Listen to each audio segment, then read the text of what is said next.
ابو جہل تو ہاکس میں سے سب سے بڑا ہاک تھا، اس نے شور مچا دیا۔ یہ ان کے لیے تو گویا کہ آخری درجے میں بے غیرتی کی بات تھی کہ ان کے جیتے جی محمد اور ان کے ساتھی آ کر عمرہ کر۔ کوئی گستاخی والی بات نہ حضرت عمر کی ہے نہ حضرت علی کی، اور زنجیریں ابھی ان کے ہاتھوں پاؤں میں پڑی ہوئی ہیں۔ حضور میں پہنچ گیا ہوں، لیکن معاہدہ لکھا جا چکا، فرمایا کوئی نہیں اٹھا۔ میں تو حیران ہوتا ہوں اس واقعے پر، کوئی ایک شخص بھی نہیں اٹھا۔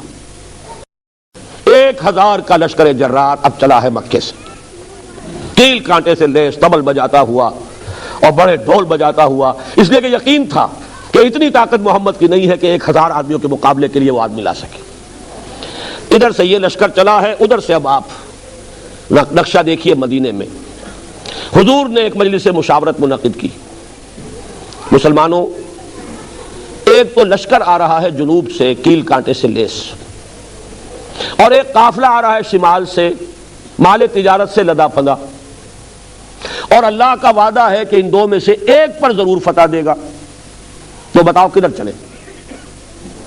یہ در حقیقت ہر کمانڈر جو ہے کسی بھی اقدام سے پہلے اپنے ساتھیوں کے مورال کا اندازہ کرتا ہے، ساتھیوں کا حال کیا ہے، ان میں کتنی کچھ ہمت ہے، جرت ہے، حوصلے کتنے بلند ہے، کہیں پست تو نہیں ہے۔ یہ گویا کہ اس طرح کا ایک امتحان ہے جو حضور لے رہے ہیں۔ بتاؤ کدھر چلے؟ کچھ لوگوں نے کہا، اس سورہ انفال کے شروع میں یہ سارا واقعہ بیان ہے۔ کچھ نے کہا چلیے جی حضور قافلے پر حملہ کریں، آدمی تھوڑے سے ہے 30 یا 50، ان پر ہم جلدی سے فتح حاصل کر لیں گے، اور ہمارے پاس تو ہتھیار بھی نہیں ہے، ہتھیار مل جائیں گے، مال غنیمت بہت سا مل جائے گا۔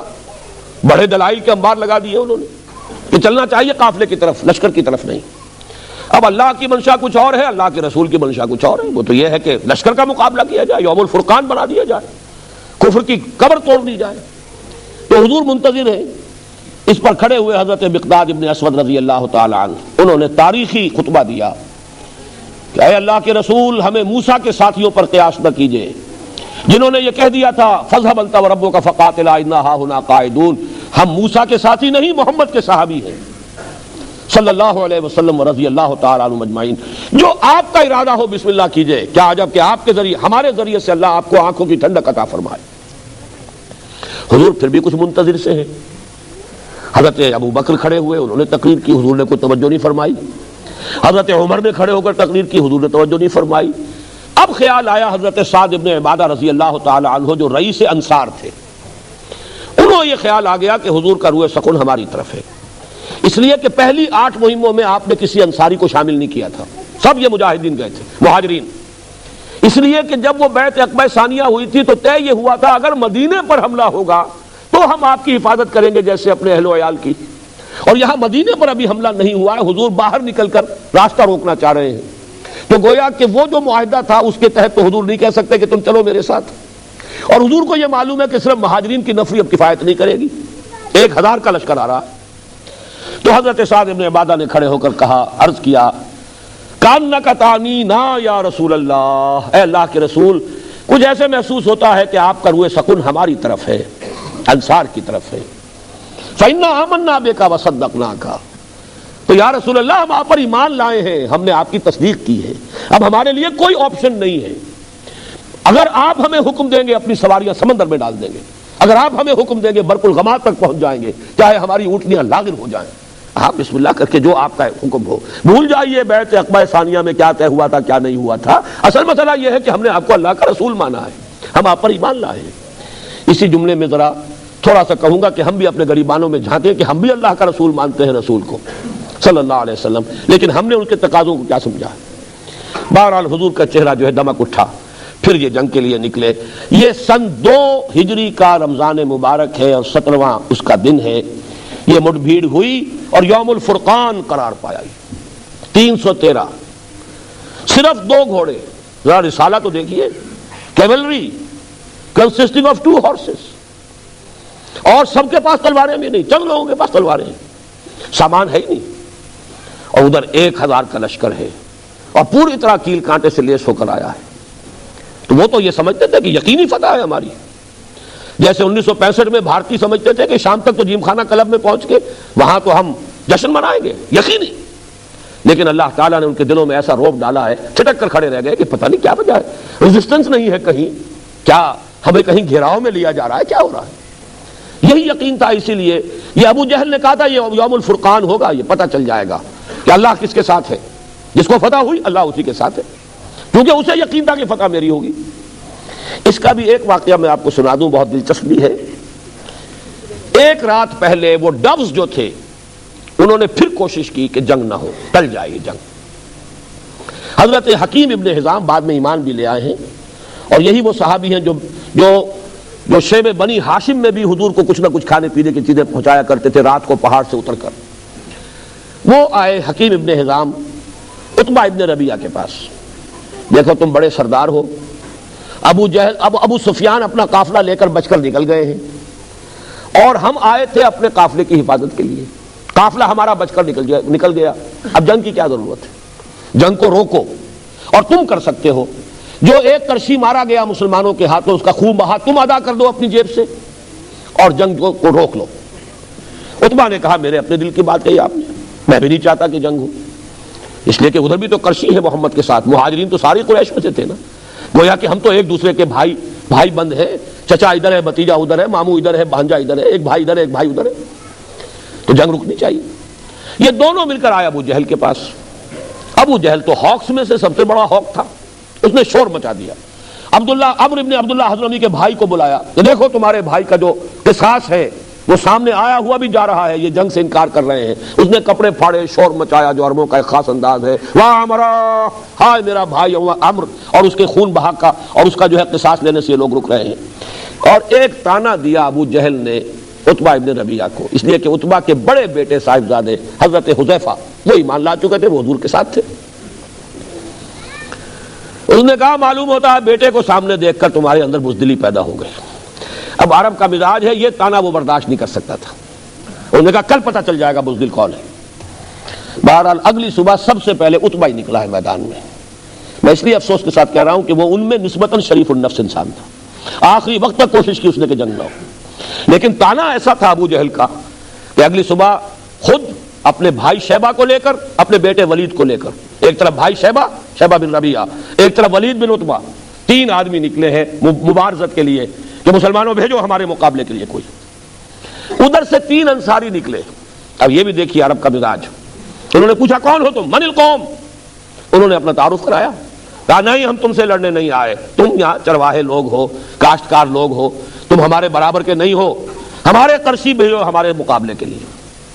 حضرت حذیفہ نکلنے لگے تھے باپ کے مقابلے کے لیے، حضور نے روک دیا نہیں۔ پھر حضرت حمزہ، حضرت علی اور ایک اور تیسرے صحابی، یہ تین نکلے ہیں۔ حضرت حمزہ نے واصل جہنم کیا عتبہ کو، حضرت علی نے ولید کو بھی، شیبہ کو بھی، البتہ تیسرے جو صحابی تھے حارث غالباً نام ہے ان کا، حارث ابن طالب، وہ پھر زخمی ہو گئے اور ان کا انتقال بعد میں ہوا ہے، ٹانگ کٹ گئی تھی، وار لگا تھا، وہ واپس جاتے ہوئے، لیکن بہرحال اللہ تعالیٰ نے فتح دی، اور فتح بھی اس شان کے ساتھ کہ 70 سردار مارے گئے، یوم الفرقان بنا دیا اللہ نے اس کو، 70 قیدی ہو گئے۔ یہاں سے یوں سمجھ لیجئے کہ آرمڈ کانفلکٹ شروع ہو گیا، 6th and final phase of the revolutionary struggle of Muhammad صلی اللہ علیہ وسلم۔ اس کے بعد اگلے سال غزوہ احد ہوا، اس میں کچھ وقتی طور پر مسلمانوں کے نظم کی خلاف ورزی کی وجہ سے شکست ہوئی۔ 1000 کا لشکر لے کر حضور نکلے تھے مدینے سے، 300 واپس چلے گئے منافقین عبداللہ ابن ابی کی سرکردگی میں، 700 کا مقابلہ 4000 سے تھا، لیکن یہ کہ حضور نے ایک درہ دیکھ لیا تھا، پیچھے تھا درہ، اگر اس پر طرف سے حملہ ہو گیا تو گویا کہ ہم دو طرف سے درگے میں آ جائیں گے۔ وہاں 50 تیر اندازوں کو مقرر کر دیا حضرت عبداللہ ابن جبیر رضی اللہ تعالیٰ عنہ کی سرکردگی میں، فرمایا دیکھو چاہے ہم سب قتل ہو جائیں، چاہے تم اپنی آنکھوں سے دیکھو کہ پرندے ہمارا گوشت نوچ نوچ کر کھا رہے ہیں، تب بھی تم یہاں سے مت ہٹنا۔ جنگ ہوئی، مسلمانوں کو فتح ہو گئی، وہ 4000 کا لشکر جو ہے 3000 کا بھاگ نکلا۔ اب مسلمان ان کا تعاقب کر رہے ہیں، وہاں جو کھڑے ہوئے تھے وہ 50 تیر انداز، ان میں ایک اختلاف ہو گیا۔ انہوں نے کہا حضور نے تو شکست کی حالت میں کہا تھا، اب تو فتح ہو چکی، لہذا کوئی ضرورت نہیں کہ اب کھڑے رہے۔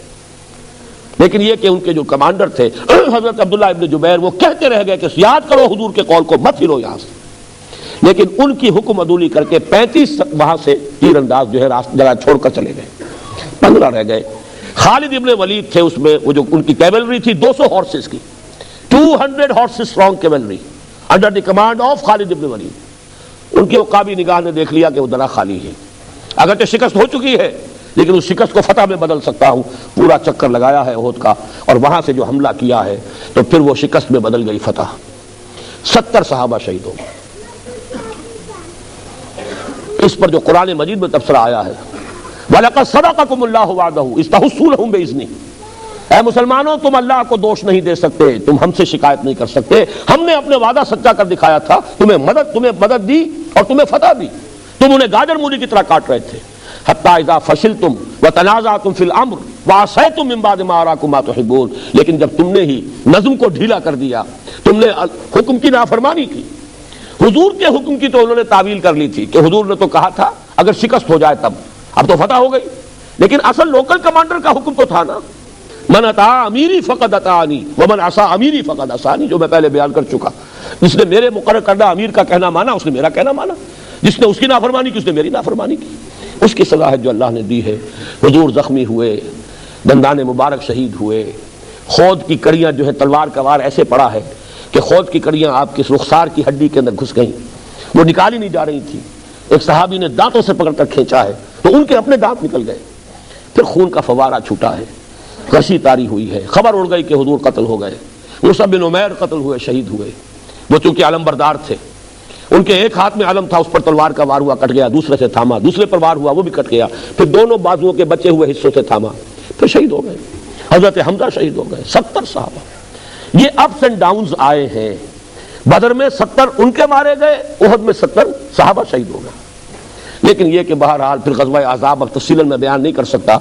6 سال تک یہ اپس اینڈ ڈاؤنز چلے، بالآخر اللہ نے فتح دی. وہی رمضان کا مہینہ سن 8 ہجری، اور 10,000 کا لشکر لے کر حضور صلی اللہ علیہ وسلم مکے میں داخل ہوئے ہیں فاتح کی حیثیت سے. 10 رمضان مبارک سن 8 ہجری. جاء الحق وزهق الباطل ان الباطل كان زهوقا. یہ گویا کہ وہ 6 جو سٹیجز ہیں. ایک اس میں درمیانی بات ہے جو میں چاہتا ہوں کہ ذرا آپ نوٹ کر لیں. درمیان میں ایک پوز آیا ہے ان 6 سالوں میں صلح حدیبیہ کا. حضور صلی اللہ علیہ وسلم نے خواب دیکھا کہ ہم عمرہ کر رہے ہیں. غزوہ احزاب کے بعد کی بات ہے. تو نبی کا تو خواب بھی وہی ہے. حضور نے فرمایا مسلمانوں تیاری کرو، ہم عمرے کے لیے چلیں گے. 1400 یا 1800 صحابہ آپ کے ساتھ گئے، احرام باندھا ہوا ہے اور تلواریں جو ہے نیام کے اندر ہیں اور عمرے کے لیے جا رہے ہیں. قریش کو پتہ چلا. یہ ان کے لیے تو گویا کہ آخری درجے میں بے غیرتی کی بات تھی کہ ان کے جیتے جی محمد اور ان کے ساتھی آ کر عمرہ کر لیں. ڈٹ گئے، مرنے مارنے پر تل گئے. بڑا جوش و خروش. حضرت عثمان کو بھیجا کہ کوئی مصالحت کی بات ہو، انہیں روک لیا. وہیں خبر اڑ گئی کہ حضرت عثمان شہید کر دیے گئے. تب حضور نے وہ بیعت لی، بیعت رضوان، جس کا قرآن مجید میں ذکر ہے. اللہ تعالیٰ راضی ہو گیا. لقد رضی اللہ عن المؤمنین اذ یبایعونک تحت الشجرہ. یہ بیعت حضور نے لی تھی، بیعت علی الموت، ہم سب یہاں مر جائیں گے، کوئی واپس نہیں جائے گا. اور بیعت علی لا نفر، بیعت کی تھی کہ یہاں سے بھاگنا نہیں ہے، اب یہیں جانے دینی ہے. لیکن یہ کہ مکے والوں کو بھی کچھ لوگوں نے، سمجھدار لوگوں نے سمجھا دیا کہ محمد اور ان کے ساتھی بھی آخری درجے میں تلے ہوئے ہیں، یہ بیعت ہو چکی ہے. جیسے آج کل ہوتے ہیں وہ سوسائڈ سکواڈز، گویا کہ طے کر لیا جائے کہ اب تو جانے دے دینی ہے، قدم پیچھے نہیں ہٹانا، دشمن کو وار کاری لگا دینا ہے چاہے اپنی جان رہے یا نہ رہے. گویا کہ اس انداز کی بات سمجھیے جدید اصطلاح میں کہ یہ بیعت اس لیے اتنی اللہ کو پسند آئی ہے کہ اللہ تعالیٰ نے اس کے اوپر اپنی رضامندی کا اعلان قرآن مجید میں کیا ہے. اس پر پھر قریش نے بھیجا ہے سہیل بن عمرو. یہ ایک بہت ہی جہاں دیدہ تجربے کار سردار، بعد میں یہ بھی ایمان لے آئے ہیں، لیکن اس وقت یہ قریش کی طرف سے نیگوشیٹر کی حیثیت سے آئے. اور انہوں نے آ کر پھر جو صلح کی شرائط ہوئی ہیں اس میں پھر وہ اعتراض کیا. حضور صلی اللہ علیہ وسلم نے جب لکھوانا شروع کیا تو حضور نے کہا، حضرت علی لکھ رہے تھے کاتب کی حیثیت سے، کہ لکھو یہ وہ معاہدہ ہے جو محمد الرسول اللہ اور قریش کے مابین طے پایا. سہیل نے فوراً روک دیا، نہیں، یہ تو معاہدہ ہے جس پر سب کے دستخط ہوں گے، ہمارے بھی ہوں گے، تمہارے بھی ہوں گے، اور اوپر لکھا ہوا محمد الرسول اللہ. اس کا مطلب ہے ہم نے مان لیا اللہ کا رسول. اگر ہم اللہ کا رسول مان لیں تو جھگڑا کائے گا؟ پھر ہم تو نہیں مانتے. یہاں لکھا جائے گا محمد ابن عبداللہ. حضور مسکرائے، فرمایا تم مانو یا نہ مانو میں اللہ کا رسول ہوں. لیکن حضرت علی سے آپ نے فرمایا کہ علی ذرا یہ مٹا دو حرف، رسول اللہ والے الفاظ ہٹا دو، ابن عبداللہ لکھ دو۔ حضرت علی نے عرض کیا حضور میں اپنے ہاتھ سے نہیں مٹا سکتا۔ بہرحال حضور نے پھر خود مٹایا۔ اس کے بعد صلح جو تھی بڑی ان ایکول تھی، یعنی یہ بھی اس میں طے کیا گیا کہ اگر کوئی مکے سے مسلمان آیا مدینے تو اسے واپس کرنا ہوگا، اور کوئی مدینے سے اگر مرتد ہو کر واپس مکے آتا ہے تو مکے والے واپس نہیں کریں گے۔ اب یہ ان ایکول ہے۔ مکے سے کوئی مسلمان بھاگ کر اگر مدینے پہنچے تو حضور اور مسلمان پابند ہیں کہ اسے واپس کر دیں گے، لوٹا دیں گے۔ مدینے سے کوئی مسلمان اگر مرتد ہو کر واپس آتا ہے تو یہ واپس نہیں کریں گے۔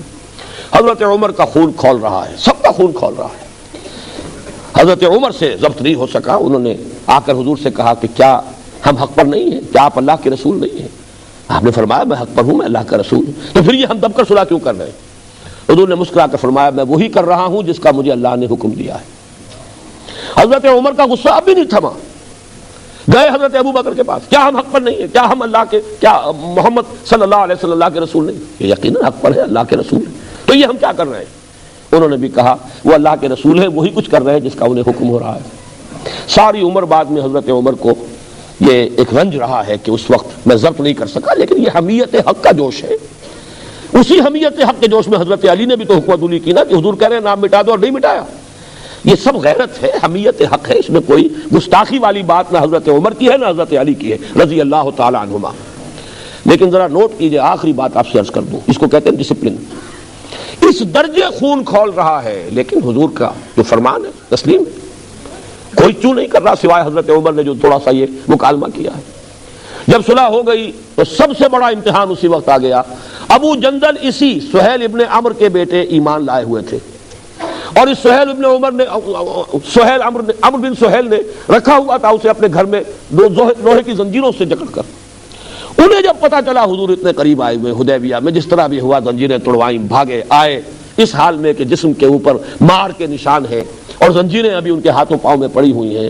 حضور میں پہنچ گیا ہوں، لیکن معاہدہ لکھا جا چکا تھا کہ اگر کوئی آئے گا مکے والا واپس کرنا ہوگا۔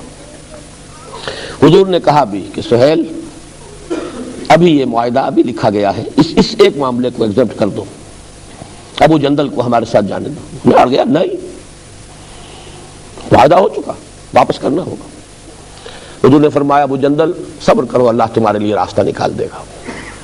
وہ چیخے چلائے مسلمانوں یہ مجھ پر کیا غضب ہو رہا ہے، ان بھیڑیوں کے حوالے مجھے کر رہے ہو دوبارہ، لیکن کیا کریں حضور کا حکم ہے، مسلمان کچھ نہیں کہہ سکتے۔ مکے میں جب تھے مارے کھاتے تھے، کچھ نہیں کہتے تھے، اس لیے کہ حضور کا حکم تھا۔ وہی معاملہ آج بھی ہے۔ یہ ڈسپلن ہے اصل میں کہ جس سے کامیابی حاصل ہوتی ہے، ورنہ اگر ڈسپلن نہ ہو معاملہ ختم ہو جائے گا۔ تفشلوا تذهب ریحکم، اگر تم جھگڑو گے تمہاری ہوا اکھڑ جائے گی۔ لیکن آخری جو عشق کا ہے، حضور نے فرمایا لو بھائی اب اگلے سال عمرہ کریں گے، معاہدے میں یہ تھا اس سال واپس جاؤ، اگلے سال آ کے عمرہ کرنا، ہم 3 دن کے لیے مکہ خالی کر دیں گے، تم ہی رہنا وہاں، تم ہی عمرہ کرنا، ہم چلے جائیں گے پہاڑوں پر۔ حضور نے فرمایا جس کے ساتھ قربانی کے جانور ہیں یہی ذبح کر دیے جائیں، اور اب احرام کھول دو، واپس چلنا ہے۔ حضور نے فرمایا اٹھ جاؤ قربانیاں دے دو، کوئی نہیں اٹھا۔ پھر فرمایا اٹھو قربانیاں دے دو، کوئی نہیں اٹھا۔ تیسری مرتبہ فرمایا کوئی نہیں اٹھا۔ میں تو حیران ہوتا ہوں اس واقعے پر، کوئی ایک شخص بھی نہیں اٹھا۔ اس پر حضور کچھ غمگین ہو کر، اس لیے کہ لوگوں کے جذبات نہایت مزبہل ہو گئے تھے، یہ کیا ہوا؟ حضور نے تو کہا تھا عمرہ کریں گے، ہم بغیر عمرہ کیے وہ جا رہے ہیں، اور ہم ڈر گئے ہیں کفر سے، دب گئے ہیں کفر سے، ہم نے اتنی گر کر صلح کیوں کر لی ہے؟ تو ضبط تو کر رہے ہیں، لیکن بہرحال قلبی احساسات جو ہے وہ تو انسان کے اپنے اختیار میں نہیں ہوتے، صدمہ تو ہوتا، لہذا کوئی نہیں اٹھا۔ حضور گئے اپنے خیمے میں، حضرت ام سلمہ رضی اللہ تعالی عنہ اس وقت ساتھ تھی۔ حضور کا یہ وہ قاعدہ تھا کہ ہر سفر میں آپ اپنی ایک زوجہ محترمہ کو ضرور ساتھ رکھتے تھے۔ حضرت ام سلمہ بہت ذہین خاتون تھی، کہا میں نے 3 مرتبہ کہا ہے مسلمانوں سے کہ اٹھو احرام کھول دو، کوئی نہیں اٹھ رہا۔ انہوں نے مشورہ دیا حضور آپ زبان سے کچھ بھی نہ کہیے، خود جا کے اپنی جانور کی قربانی دے دیجئے، احرام کھول دیجئے۔ بس حضور نکلے کیا تو سب کھڑے ہو گئے۔ میں اسے کہا کرتا ہوں کہ یہ حالت منتظرہ تھی، they were waiting for something، ہو سکتا ہے کوئی صورت بدل جائے، کہیں ہمارا امتحان ہی نہ لے رہے ہو حضور، اس اعتبار سے۔ لیکن جیسے حضور نے احرام کھول دیا آپ سب کھڑے ہو گئے، سب نے احرام کھول دیا۔ اسی لیے اس کو کہا ہے انا فتحنا لک فتحا مبینا، یہ صلح نہیں ہے محمد، ہم نے آپ کو اس صلح کے پردے میں بہت بڑی فتح عطا کر دی۔ کیا فتح کا پہلو تھا کہ اگر قریش نے صلح کر لی محمد کے ساتھ صلی اللہ علیہ وسلم تو پورے عرب کے قبائل کو معلوم ہو گیا now Muhammad is a power to reckon with. اب محمد کی طاقت ایسی ہے کہ گویا کہ قریش نے صلح کر لی ہے محمد کے ساتھ. یہی بات ہے جو آج تک ہوتی چلی آ رہی ہے کہ اسرائیل کے ساتھ صلح نہیں کرنی اور اسرائیل کو تسلیم نہیں کرنا. صلح کرنے کے معنی تسلیم کر لیا جھگڑا ختم ہو گیا. تو محسوس یہ ہوا کہ جب قریش نے صلح کر لی ہے تو گویا کہ قریش نے تسلیم کر لیا ہے کہ اب محمد صلی اللہ علیہ وسلم کی طاقت بہت بڑی ہے. رعب پڑ گیا پورے عرب پر. پھر حضور یکسو ہو گئے قریش کے ساتھ. جب صلح کا معاہدہ ہو گیا اب آپ نے خیبر پر چڑھائی کی, خیبر فتح کر لیا, اس لیے کہ ان کے تو ہاتھ بن گئے تھے. اب یہودیوں کی مدد کو اور قریش نہیں جا سکتے تھے. آپ نے حملہ کیا خیبر پر, خیبر فتح کر لیا, بہت بڑا مال غنیمت ہاتھ آیا. پھر اسی عرصے میں, اب جو آخری بات میں آج عرض کروں گا وہ صرف یہ ہے, اسی عرصے میں اب پہلی مرتبہ حضور صلی اللہ علیہ وسلم نے بیرون ملک عرب دعوتی خطوط ارسال کی. یہ بہت اہم نکتہ ہے. ایک مذہبی تبلیغ ہوتی ہے, ایک انقلابی تبلیغ ہوتی ہے. مذہبی تبلیغ پھیلتی ہے زمین پر, انقلابی تبلیغ ایک انقلابی عمل ایک جگہ کے اوپر پروان چڑھتا ہے, اوپر جا کر پھیلتا ہے. جیسے درخت ہوتا ہے آم کا درخت, جیسے ہی گٹھلی پھٹے گی دو پتے نکلیں گے, لیکن وہ آم کا درخت جو ہے زمین پر پھیلتا نہیں, خربوزے کی بیل کی طرح وہ سیدھا اوپر جائے گا. جوان ہوگا وہیں پر اب پتے لگیں گے, وہیں پر اب ٹہنیاں ہوں گی, وہیں آم لگے گا, پھر وہ پھیلے گا. جبکہ بیل جو ہوتی ہے خربوزے کی ککڑی کی, وہ زمین پر پھیلتی, اوپر نہیں اٹھتی. یہی فرق ہے. ایک تبلیغ ہے خالص مذہبی تبلیغ, جیسے عیسائیوں کے مشنز ہیں, ان کے پاس کوئی نظام ہے ہی نہیں جو انہیں قائم کرنا ہو. کسی ریولوشن کا کوئی ان کے سامنے نقشہ ہی نہیں, وہ تو صرف ایک عقیدہ کی تبلیغ کرنی ہے, لہذا وہ پوری دنیا میں کرتے پھرتے. لیکن ایک ہے کمیونزم, وہ ایک نظام لانا چاہتے تھے, لہذا انہوں نے پہلے ایک ملک میں کنسنٹریٹ کیا, ایک ملک میں انقلاب برپا کیا. پھر آپ کو معلوم ہے انقلاب جو ہے پھیلتے چلے گئے, روس میں آ گیا, اور اس کے بعد جو ہے آدھی دنیا میں وہ انقلاب آ گئے. یہاں یہ معاملہ سمجھ لیجئے کہ حضور صلی اللہ علیہ وسلم نے 10 برس مکے سے باہر قدم نہیں نکالا. مکے سے باہر پہلے 10 سال آپ جاتے تھے, صرف عکاس کا میلہ ہے, وہ بازار لگے ہوئے ہیں, بازاروں میں میلوں میں تبلیغ کے لیے, ورنہ کسی دوسرے شہر بھی آپ تبلیغ کے لیے نہیں گئے. He concentrated his full attention, پورا وقت مکے پر. اس کے بعد جب مکے والوں نے طے کر لیا کہ اب انہیں قتل کر دو, تب پہلی مرتبہ باہر قدم نکالا, طائف گئے. وہاں سے ناکامی ہو گئی, اللہ نے کھڑکی کھول دی, خود کھول دی. مدینے سے پہلے سال 6, اگلے سال 12, اگلے سال 75 آدمی آ گئے, 72 مرد اور 3 عورتیں, اور وہ دارالہجرت بن گیا. اب آپ کی تبلیغ کا دائرہ جزیرہ نما عرب کے اندر ہے. پورے 7 برس عرب سے باہر آپ نے کوئی خط تک نہیں لکھا. حالانکہ کیا قیصر کو خط نہیں لکھ سکتے تھے آپ؟ جو بعد میں لکھے خط, کیا لگتا تھا اس میں؟ خط لکھنا کیا مشکل تھا؟ کسی ایلچی کو ہی بھیجنا تھا نا. تو مدینے میں تو اتنی نفری آپ کے پاس پہلے دن سے تھی. بادشاہ مصر کو بھی ایلچی بھیج دیتے, قیصر کو بھی, کسرا کو بھی, یمامہ کے رؤسا کو بھی, غسان کے رئیس کو بھی, ہر جگہ بھیج دیتے. نہیں بھیجا. ہاں جب اندرون ملک عرب انقلاب کی تکمیل ہو گئی اس درجے میں کہ قریش نے ریکگنائز کر لیا حضور کو, اور صلح مبین جس کو کہا گیا ہے, فتح مبین, انا فتحنا لک فتحا مبینا, اب آپ نے خطوط لکھے. گویا کہ اندرون ملک عرب ایک طرح سے کام اب تکمیل کو پہنچ رہا ہے, کیونکہ سن 7 کے بعد سن 8 میں مکہ فتح ہو گیا, اسی سال حنین کی فتح ہوئی, اور اس کے بعد عرب میں کوئی طاقت نہیں تھی جو حضور کے مقابلے میں آتی. لہذا اذا جاء نصر اللہ والفتح ورأیت الناس يدخلون فی دین اللہ افواجا, پورے عرب میں اللہ کا دین غالب ہو گیا. یہ جو خطوط آپ نے بھیجے تھے, اس کے نتیجے میں اب بیرون ملک انقلاب محمدی کی تصویر ایکسپورٹ کرنے کا سلسلہ شروع ہوا. ان خطوط کے نتیجے میں قیصر نے حضور کے ایلچی کی بڑی عزت کی, لیکن ایمان نہیں لایا. کسرا نے توہین بھی کی, خط بھی پھاڑ دیا. حضور نے فرمایا اس نے میرا نامہ چاک نہیں کیا, اپنی سلطنت کے پرزے کر دیے. شاہ مصر تھا مقوقس, اس نے بھی عزت کی. یہ عیسائی تھے جو, کیونکہ ہرقل بھی عیسائی, وہ بھی جانتا تھا کہ اللہ کے نبی ہیں. مقوقس نے بھی پہچان لیا تھا یہ اللہ کے نبی, کیونکہ عیسائیوں کے پاس علم تازہ تھا. ابھی وہ بحیرہ راہب تھا عیسائی, جس نے کہ ابو طالب سے کہا تھا یہ بچہ جو ہے اس کی حفاظت کرنا یہود سے, وہ اس کی جان کے درپے ہو جائیں گے. تو ان کے ہاں علم تھا. حضرت سلمان فارسی کو بھی ایک عیسائی راہب نے کہا تھا جاؤ جنوب کی طرف, کھجوروں کی سرزمین میں نبی آخر الزمان کا ظہور ہونے والا ہے. تو مقوقس نے بھی یہ کیا, ہدیے بھی بھیجے. آپ کو معلوم ہے ماریا قبطیہ جو حضور کی حرم ہے, جن کے بطن سے حضرت ابراہیم کی ولادت ہوئی ہے, وہ انہی کی طرف سے بھیجی ہوئی تھی. اور وہ براق جو ہے, وہ جو دلدل جو آپ کا جو تھا, وہ بھی وہاں سے آیا ہوا تھا. بہرحال لیکن ایک غسانی جو رئیس تھا تو عرب شام کے علاقے کا، اس نے حضور کے ایلچی کو شہید کر دیا۔ یہ گویا کہ انقلاب کے آگے بڑھنے کے لیے اللہ نے راستہ کھول دیا۔ حضور نے انتقام کے لیے فوج بھیجی، غزوہ موتا ہوا، لیکن موتا کی جنگ جو ہے وہ اس اعتبار سے بڑی انیکول تھی، 3000 گئے تھے ادھر سے، وہاں سے 1 لاکھ مقابلے پر آ گئے۔ حضرت زید بن حارثہ شہید ہو گئے، حضرت جعفر طیار شہید ہو گئے، حضرت عبداللہ ابن رواحہ شہید ہو گئے، پھر حضرت خالد بن ولید نے کمان ہاتھ میں لی ہے اور اپنی حسن تدبیر سے اس لشکر کو بچا کر نکال کر لے آئے۔ پھر حضور نے آخری سفر کیا اپنی حیات طیبہ کا، غزوہ تبوک، 30,000 صحابہ کو لے کر آپ نے مارچ کیا ہے شام کی طرف، اور آپ 15 دن مقیم رہے ہیں تبوک میں، بلکہ شاید زیادہ 15 سے۔ لیکن یہ کہ ہرقل لاکھوں کی فوج لے کر موجود تھا شام کے علاقے میں، سامنے نہیں آیا، وہ پہچان چکا تھا یہ اللہ کے نبی۔ حضور آگے نہیں بڑھے، وہاں قیام فرما کر آس پاس کے قبائل کے ساتھ صلح کر کے اور ان کو حلیف بنا کر واپس آ گئے۔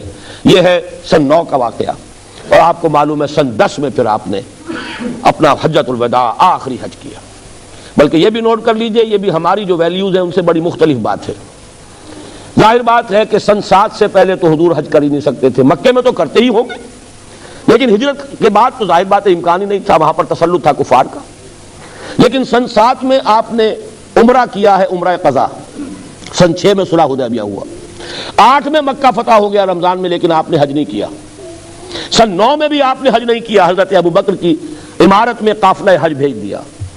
اور ہم یہ سمجھتے ہیں کہ بس ہر سال حج کرنا ہی سب سے بڑی عبادت ہے، دین کو قائم کرنے کی جد و جہد ہے نہیں، لگے ہوئے دنیا ہی کمانے میں، حلال سے حرام سے، بس ہر سال حج کر لیا تو گویا کہ ساری حرام خوری جو ہے وہ پاک ہو جائے گی اس ذریعے سے۔ ہمارے تصورات یہ ہیں، حضور کی ساری توجہ ہے اس اپنے مشن پر، دین کو غالب کرنے کی جد و جہد ہے، ورنہ حضور سے زیادہ کس کو خواہش ہوگی حج کرنے کی۔ سن 8 میں حج نہیں کیا، سن 9 میں حج نہیں کیا، سن 10 میں کیا ہے۔ سن 10 میں جب حج کیا ہے آپ نے تو اپنا وہ خطبہ دیا۔ اے مسلمانوں، یہ بڑا تاریخی خطبہ ہے حجۃ الوداع کا۔ بنیادی جو امور تھے اپنی دعوت کے وہ پھر اثر نو واضح کیے۔ آخر میں ایک سوال کیا، الا هل بلغت، لوگوں میں نے پہنچا دیا یا نہیں؟ اور یہ حیرت انگیز واقعہ ہے کہ حضور کے ایک سوال کے جواب میں صحابہ نے 3 باتیں کہیں۔ انا نشهد انک قد بلغت وادیت ونصحت، بلکہ ایک روایت میں 4 ہے، انک ادیت الامانۃ وبلغت الرسالۃ ونصحت الامۃ وکشفت الغمۃ۔ ہم گواہ ہیں نبی، آپ نے رسالت کا حق ادا کر دیا، پیغام کا حق ادا کر دیا، ہماری خیر خواہی کا حق ادا کر دیا، آپ نے گمراہی کے جو پردے ہیں اندھیارے انہیں چاک کر دیا۔ 3 مرتبہ حضور نے سوال کیا، 3 مرتبہ جواب لیا۔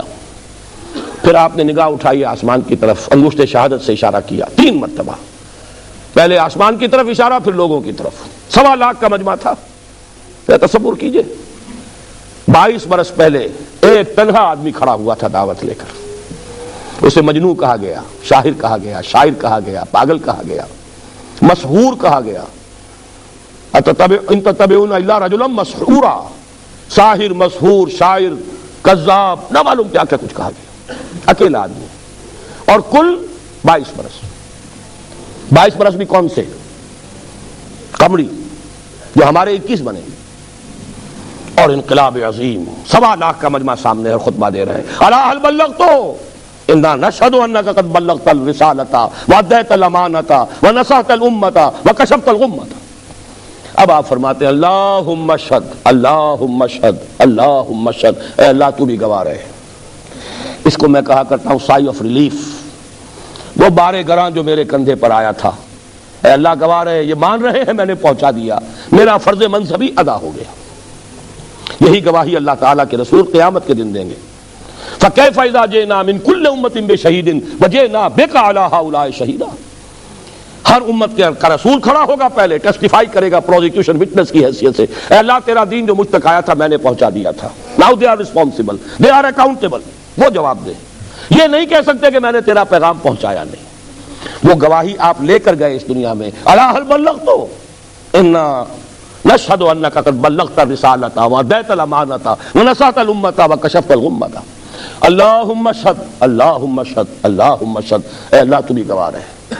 اور پھر فرمایا فلیبلغ الشاہد الغائب، اب یہ بوجھ میرے کندھے سے اتر کر تمہارے کندھوں پر آ گیا ہے، اب تمہیں پہنچانا ہے جو یہاں ہے، ان کے ذمے ہے پہنچانا ان کو جو یہاں نہیں ہے۔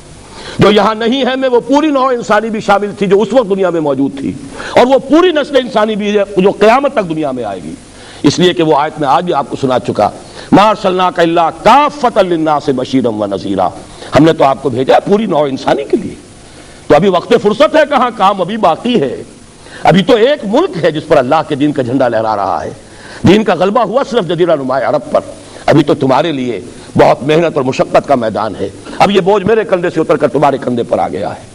اور یہی نکتہ ہے اس میں، قدم قدم پر معجزہ ہو سکتا تھا حضور کے لیے، لیکن آئندہ امت کے لیے معجزے کیسے ہوتے؟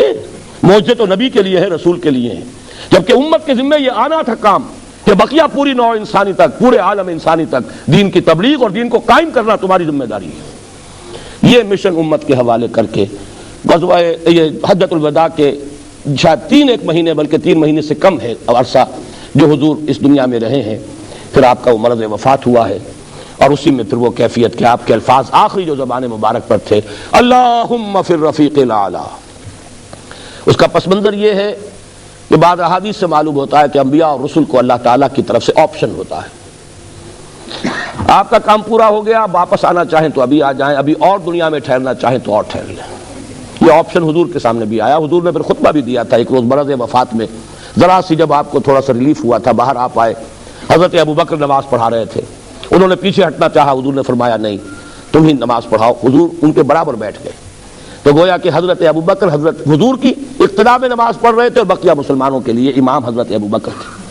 سلام پھیرنے کے بعد آپ نے فرمایا اللہ نے اپنے ایک بندے کو ایک آفر دی، ایک آپشن دی، اور تو بندے نے اللہ ہی کو پسند کر لیا۔ حضرت ابوبکر رو پڑے، باقی لوگ نہیں سمجھے کیوں رو رہے ہیں، لیکن حضرت ابوبکر سمجھ گئے تھے کہ یہ بات کیا کہی جا رہی، حضور اپنے انتقال کی خبر دے رہے ہیں۔ بہرحال آخری الفاظ بھی یہ تھے کہ اللہ بس میرا جو کام تھا وہ ہو گیا، میرے ذمے جو فرض منصبی تھا ادا ہو گیا، جزیرہ نما عرب پر تیرے دین کا جھنڈا لہرا رہا ہے، تیرا دین غالب ہو گیا ہے، وہ نظام میں نے قائم کر دیا ہے، لیظہرہ علی الدین کلہ، اس کی تکمیل ہو گئی ہے، اب تو مزید یہاں رہنے کی کوئی آرزو نہیں، اللہم فی الرفیق الاعلی، اب تو رفیق اعلی ہی کا قرب جو ہے وہ درکار ہے۔ اس سے آگے اب انشاءاللہ کل بات ہوگی امت نے اس کے بعد کیا کیا ہے، خلافت راشدہ کا دور، پھر ہمارا زوال، امت کی حیثیت سے ہماری تاریخ کے 4 ادوار جو گزر چکے، 5واں دور جس پر ہم اس وقت کھڑے ہیں، اس وقت دنیا میں مسلمانوں کا اور اسلام کا حال کیا ہے، خطرات اور اندیشے کیا ہیں، مشن ہمارے حوالے کیا ہے، اگر اس مشن کی تکمیل کے لیے کمر کسے تو اس کا طریقہ کار کیا ہے، اس پر انشاءاللہ کل گفتگو ہوگی۔ اقول قولی ھذا واستغفر اللہ لی ولکم ولسائر المسلمین والمسلمات۔